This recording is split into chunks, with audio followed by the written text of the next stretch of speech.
அண்மை செய்தி. திருமாவளவன் இரட்டை வேடம் போடுவதாக அண்ணாமலை விமர்சனத்தை முன்வைத்திருக்கிறார். சென்னை வேளச்சேரியில் சிபிஎஸ்இ பாடத்திட்டத்தை கொண்டு செயல்படக்கூடிய ப்ளூ ஸ்டார் செகண்டரி ஸ்கூல் என்ற பள்ளியின் நிர்வாகக்குழு தலைவராக திருமாவளவன் இருப்பதாக குறிப்பிட்டிருக்கக்கூடிய அவர், ஏழை மாணவர்கள் மும்மொழி படிக்க வேண்டாம் என்பவர்கள் தனியார் பள்ளிகளுடன் தொடர்பில் இருப்பது ஏன் என கேள்வியை முன்வைத்திருக்கிறார். அண்ணாமலையின் இந்த விமர்சனம் குறித்தான கூடுதல் விவரங்களை வழங்குவதற்காக இணைகிறார் எம்முடைய செய்தியாளர் லதா. அவர் தரப்பில் கூறப்பட்டிருப்பது என விரிவான விவரங்களை வழங்கலாம். வணக்கம் கௌதமி.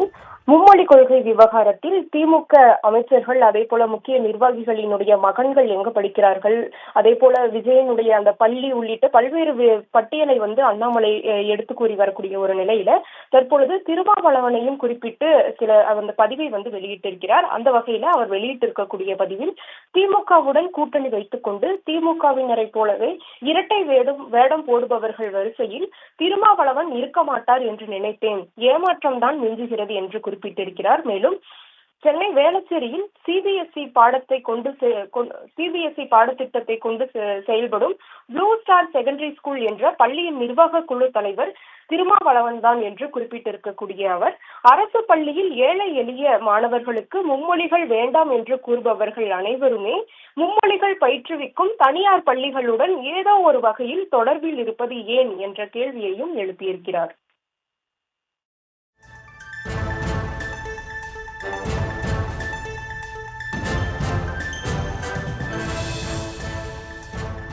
திருமாவளவன் இரட்டை வேடம் போடுவதாக மும்மொழி கொள்கை தொடர்பாக அவர் தனியார் பள்ளியில் பொறுப்பு வகிப்பதையும் குறிப்பிட்டு அண்ணாமலை விமர்சனத்தை முன்வைத்திருக்கிறார். இதுகுறித்த உங்களுடைய தற்போதைய விவரங்களுக்கும் நன்றி லதா.